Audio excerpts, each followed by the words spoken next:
How to make Instagram account private. Hey everyone, welcome back to the channel.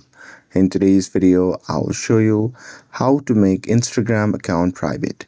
So now without further ado, let's get started.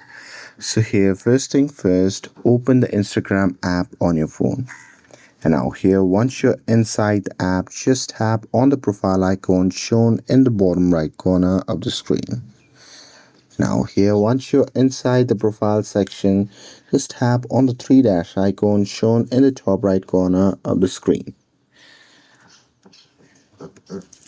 And now from here, you can simply scroll down and there you'll see the option labeled as account privacy.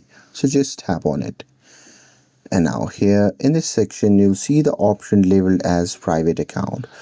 So here you can just toggle on that option. And now here, once you do that, a pop-up menu will appear. In that menu, just tap again on switch to private button. And here, once you do that, your account will become private. And that's it. With this, if you found this video helpful, then don't forget to like, share and subscribe to get updated for more videos. And thanks for watching, and I'll see you in the next video.